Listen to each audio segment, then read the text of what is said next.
안녕하세요. 오늘 나눌 말씀은 사도행전 3장 12절부터 26절까지 말씀입니다. 저희 한 절씩 살펴보겠습니다. 베드로가 그것을 보고 백성에게 응답하되, 여기서 그것을 보고는 기억하시죠? 베드로가 요한이 걸을 수 없는 자를 걷게 하는 기적을 베풀었을 때 무리들이 누구에게 집중하게 되냐면 요한과 베드로에게 집중하게 됩니다. 그때 이제 베드로가 이렇게 이야기합니다. 너희 이스라엘 사람들아 어찌하여 이 일에 놀라느냐? 어찌하여 마치 우리가 우리 자신의 권능이나 거룩함으로 이 사람을 걷게 만든 것처럼 우리를 이토록 진지하게 쳐다보느냐? 지금 베드로는 이 일이 일어난 것이 우리의 권능과 거룩함 때문이 아니다라고 이야기하는데요. 왜 베드로가 우리는 거룩한 자가 아니다라고 이야기했냐면 당시 이스라엘 백성들에게 이 거룩한 자는 신으로 하나님으로 여겨졌고요. 죄와 병을 고칠 수 있는 분으로 여겨졌기 때문에 우리는 거룩한 자가 아니다. 이 일은 우리의 권능으로 된 것이 아니다. 이렇게 이야기하고 있습니다. 계속해서 13절 읽겠습니다.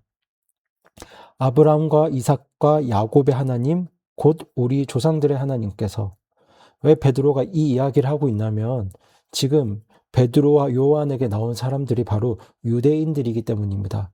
그들의 하나님은 아브라함과 이삭과 야곱의 하나님, 곧 우리 조상들의 하나님이었고요. 그분께서 자신의 아들 예수님을 영광스럽게 하셨느니라.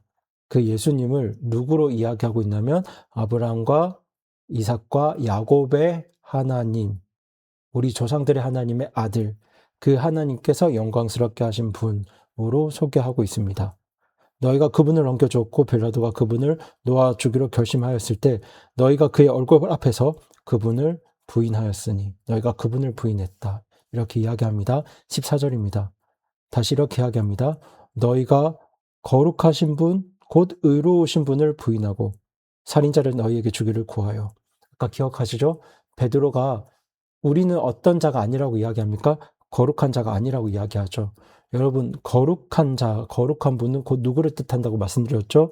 네, 바로 하나님을 뜻한다고 말씀드렸습니다. 그 하나님만이 죄를 물러가게 하고 죄로 인한 그 고통과 질병을 물러가게 하시는 유일한 분입니다. 그래서 거룩하신 분, 곧 의로우신 분, 죄가 없으신 분은 바로 예수님이시다라고 이야기합니다. 이어서 베드로는 예수님을 어떻게 소개하고 있냐면요. 15절입니다. 생명의 통치자를 죽였도다. 예수님을 생명의 통치자라고 이야기하고 있습니다. 여러분, 생명의 통치자라는 말은 생명의 근원이 되시는 분이라는 뜻이기도 하지만 요한복음 17장 말씀 기억하시죠? 영원한 생명은 하나님 아버지와 곧 유일하신 참 하나님 아버지와 그리고 예수 그리스도를 아는 자들, 그들이 영원한 생명을 가지고 있다고 했는데요. 그러니까 생명의 통치자는 즉 구원받은 사람들의 통치자, 곧 하나님 왕국의 통치자를 일컫는 표현입니다. 그렇게 예수님을 생명의 통치자로 소개하면서 이어서 베드로가 어떻게 말하고 있습니까? 그러나 하나님께서 그분을 죽은 자들로부터 일으키셨고 우리는 그 일의 증인들이니라. 예수님이 생명의 통치자셨다. 하지만 너희들이 그 생명의 통치자를 죽였으나 그러나 하나님께서 그 예수님을 죽은 자들로부터 일으키셨고 우리가 그 일들의 증인이다. 이렇게 이야기하고 있습니다. 16절 읽겠습니다. 그분의 이름을 믿는 믿음을 통해 그분의 이름이 너희가 보고 아는 이 사람을 강건하게 하였으니. 여기 보시면 중요한 표현이 나오죠. 그분의 이름을 믿는 믿음. 여러분, 그분의 이름, 예수님의 이름을 믿는 믿음이 무엇을 믿는 믿음입니까?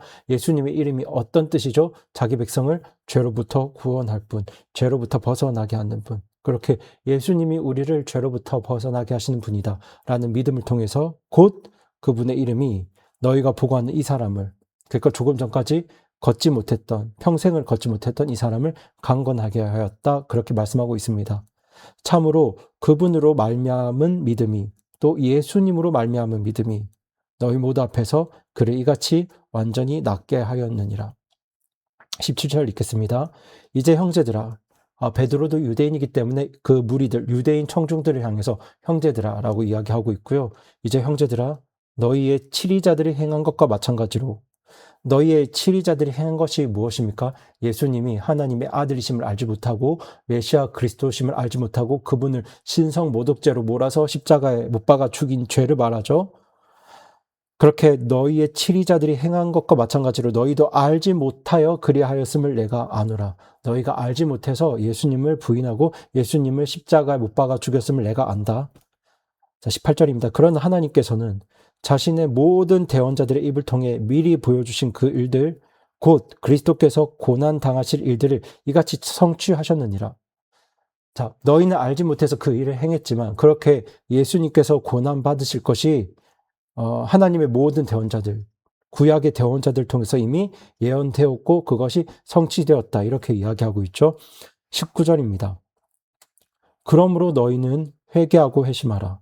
자, 알지 못해서 예수님을 십자가 못 박아 죽인 자들을 향해서 지금 베드로가 무엇을 요구하고 있습니까? 회개하고 회심할 것을 요구하고 있습니다. 이게 무슨 말이냐면요. 알지 못했다고 해서 죄가 아닌 겁니다, 여러분. 여러분, 알지 못하고 행한 죄도 죄입니다. 다만 그 죄를 깨닫고 회개할 수 있다면 그것이 하나님의 은혜죠. 그래서 베드로도 너희가 알지 못하고 예수님을 부인했고 예수님을 십자가 못 박아 죽였지만 알지 못한 죄라 할지라도 알지 못하고 행했다 할지라도 뭐 하라고 합니까? 회개하고 회심하라고 강력하게 권면하고 있습니다. 그러면 새롭게 하는 때가 주의 앞으로부터 올 때 너희 죄들이 말소될 것이요. 여러분, 예수님께서 다시 오시면 모든 것이 다 새롭게 되고 온전하게 되겠죠. 그때 우리 모든 죄들이 말소될 것이고 20절입니다. 또 그분께서 예수 그리스도 곧 너희에게 미리 선포된 분을 보내실 터인데 예수 그리스도 우리에게 미리 선포된 분이라고 이야기하고 있죠. 구약 성경 곳곳에서 예수님이 미리 선포되었고 예고되었습니다. 21절입니다. 하나님께서 세상이 시작된 이래로 자신의 모든 거룩한 대언자들의 입을 통해 말씀하신 때 곧 모든 것을 회복하시는 때까지는 하늘이 반드시 그분을 받아들여야 하느니라. 자, 여러분, 지금 예수님에 대한 설교를 누가 하고 있습니까? 베드로가 하고 있죠. 근데 왜 베드로가 하고 있나요? 지금 예수님께서 어디에 계십니까? 하늘에 계세요. 그럼 사람들이 이렇게 이야기할 수 있습니다. 구약의 모든 대언자들이 예고했던 그리고 선포했던 그 메시아 예수님께서 이 땅에 오셨는데 왜 그분이 지금 우리와 함께 계시지 않고 하늘에 계십니까? 그런데 하늘이 반드시 그분을 받아들여야 하리라. 예수님이 하늘로 올라가시는 것까지, 하늘로 올라가셔서 하늘에 계셔야 하는 것까지 지금 구약의 대언자들, 거룩한 대언자들 입을 통해 예언되었다. 지금 베드로가 이렇게 이야기하고 있는 겁니다. 이 대표적인 말씀이 저희가 다니엘 말씀을 나누었잖아요.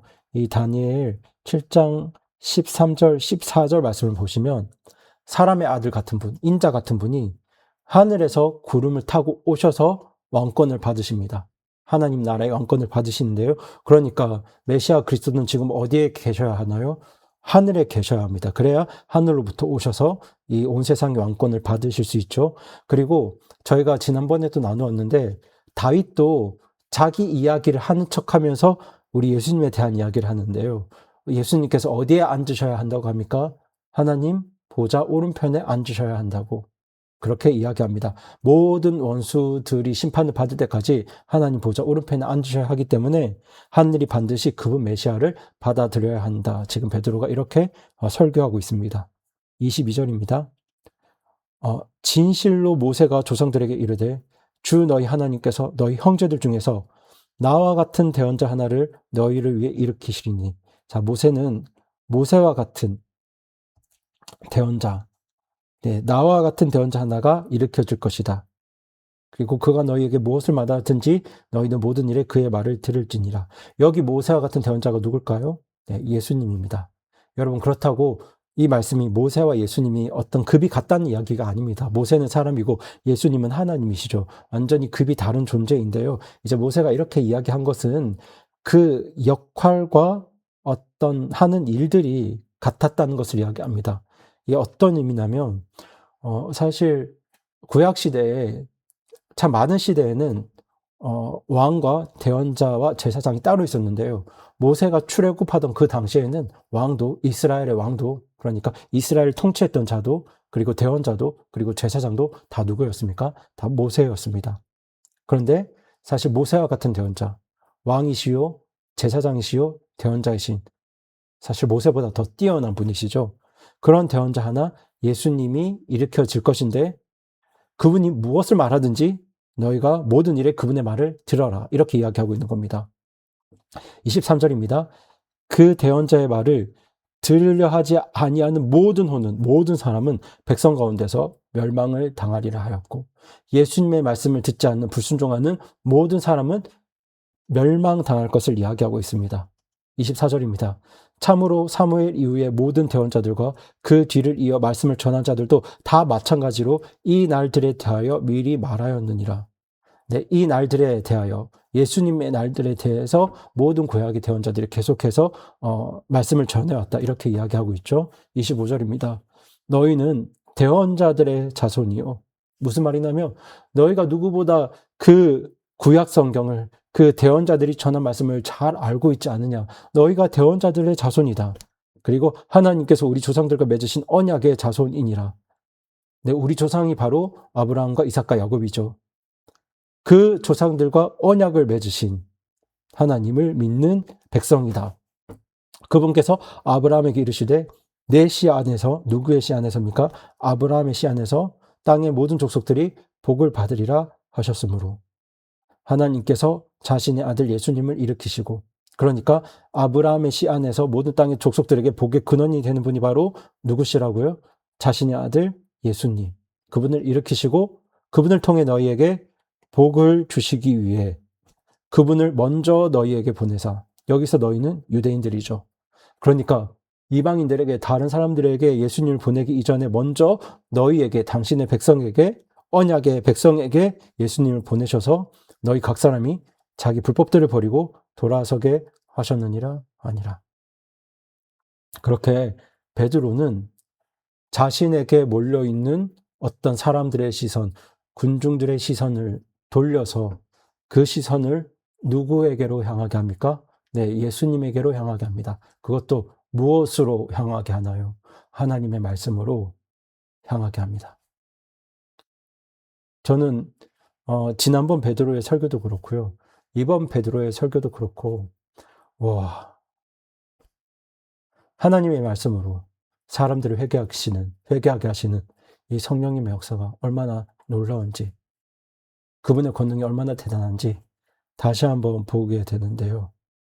여러분은 설교자가 아니셔서 지금 어떤 감흥이 있으신지 잘 모르겠지만, 매주 설교를 하는 저로서는 사실 자기 백성들에게, 특별히 유대인들에게 이렇게 구약 성경을 가지고 말씀을 선포해서 회개하고 예수님을 믿게 하는 이 성령님의 역사, 그리고 그렇게 성령 하나님을 의지했던 베드로, 성령 충만했던 베드로, 여기에 대한 말씀들을 묵상할 때 정말 큰 도전을 받게 되고, 또 한편으로는 안심하게도 됩니다. 내가 성령님을 의지하면, 제가 베드로보다 고기는 못 잡겠지만 그대로 베드로보다 공부는 많이 했잖아요. 그런데 사실 베드로도 저도 똑같은 사람이지만 성령님을 의지하면 기록된 하나님의 말씀을 가지고 사람들을 구원받게 하는, 회개하게 하는 하나님의 어떤 일들에 쓰임받을 수 있겠구나. 그리고 그것이 어떤 나의 똑똑함이나 나의 경험이나 내가 공부한 것들로 이루어지는 것이 아니라 매일매일 성령님을 의지하는 삶, 그리고 성령 충만한 삶을 통해서 이루어지겠구나 라는 생각을 하게 되고, 이때 무엇보다 중요한 건 하나님께서 우리에게 베풀어 주신 놀라운 일들이 있을 때 사실 사람들은 그런 것들을 보면서 사람에게 주목하게 되잖아요. 그런데 그렇게 우리를 향한 주목과 시선을 누구에게로 돌리는 일이 중요합니까? 네, 예수님에게로 돌리는 일이 중요합니다. 그래서 제가 복음 집회 때도 성령님께서 하신 일, 예수님께서 하신 일을 나누기 위해서 정말 고민하면서 말씀을 전했는데요. 오늘도 우리 성도분들 그렇게 성령님을 의지하면서 하루하루 살아가시고 또 복음을 전해야 될 사람들에게 말씀을 나눌 분들에게 그렇게 말씀을 나누시면 좋을 것 같습니다. 그럼 오늘 이 시간 기도하고 마칠 텐데요. 어제 우리 교회 방문하셨던 유대현님 기억하시죠? 우선 그분이 기도 부탁을 하셨는데 이번 주에 면접이 몇 개 있으시다고 합니다. 그런데 준비한 어떤 면접들 잘 치르고 이렇게 목표한 회사에 또 속히 취업할 수 있도록 그 과정에서 하나님의 선하신 인도하심이 있도록 기도해 주시고요. 무엇보다 이분이 구원받도록 기도해 주시기 바랍니다. 그리고 이화 자매님 언니분 지금 아프신데요. 그 언니분의 회복을 위해서 기도해 주시고요. 이제 유지호 형제님이 이서 등 하원을 시키는데 아직 허리가 좋지 못해서 장시간 운전은 하기가 곤란한 것 같습니다. 속히 회복되어서 함께 예배드리고 교제하는 날이 오도록 우리 성도분들 기도해 주시기 바랍니다. 그럼 이 시간 함께 기도하시겠습니다.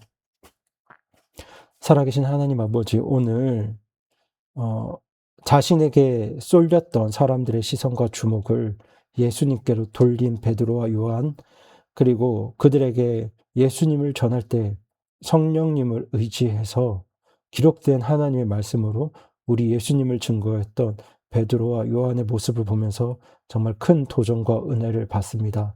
하나님, 어부도 그렇게 쓰셨는데 저희들이 그렇게 쓰임받지 못할 이유가 어디 있겠습니까? 다만 우리가 베드로처럼 요한처럼 쓰임받지 못하는 이유는 예수님께 영광을 돌리기보다 우리가 주목받기를 원하고 우리가 사람들의 인정을 받기 원하는 그런 우리의 육신과 욕심 때문에 우리가 쓰임받지 못하는 것이 아닐까 참 회개하게 되고 또 주님의 긍휼하심을 구하게 됩니다. 저희가 정말 구원받은 하나님의 자녀요, 하나님 나라의 백성이라면 어떤 상황에서도 우리 예수님께, 우리 하나님께 영광을 돌리며 우리에게 이렇게 쏟아지는 모든 시선과 주목들을 우리 예수님께로 돌릴 수 있는, 또 그렇게 그 어떤 것보다 성령 하나님을 의지하면서 기록된 하나님의 말씀으로 사람들에게 우리 예수님을 전할 수 있는 저희들 되기를 간절히 구하오니 오늘 하루도 성령님께서 관건하여 역사하여 주시옵소서. 어제 오신 우리 유대현님을 위해서 기도드립니다. 지금 이번 주에 이렇게 봐야 할 면접이 몇 군데가 있고 정말 속히 취업되기를 소망하고 있는데 하나님께서 그 과정을 선하게 인도해 주시고 또 그 진로 또한 하나님의 은혜 아래 참 좋은 회사로 우리 주님께서 인도해 주시기를 간구드립니다. 그리고 무엇보다 유대현님 복음을 알고 듣고 회개하고 예수님을 믿음으로 구원받도록 우리 성령님께서 역사해 주시옵소서. 그리고 우리 이화 자매님 언니분께서 위중하십니다. 하나님께서 긍휼과 또 치료의 은혜를 베풀어 주셔서 속히 회복시켜 주시고 강건하게 하여 주시기를 간구드립니다. 그리고 우리 이화 자매님도 건강 상하지 않도록 그 건강을 붙들어 주시기를 간구드립니다. 그리고 우리 유지호 형제님 지금 허리가 많이 회복되어서 이렇게 이서를 잘 돌보고 있는데 그래도 아직 무리가 되는 바가 있습니다. 속히 강건하게 회복시켜 주셔서 함께 예배드리고 교제하는 날이 또 속히 올 수 있도록 주님 은혜를 베풀어 주시옵소서. 그 외에도 우리 모든 성도분들이 정말 구원받아야 할 가족, 지인, 친구들을 위해서 간절히 기도하고 계신데 주님 그 기도에 속히 응답하여 주시기를 간구드립니다.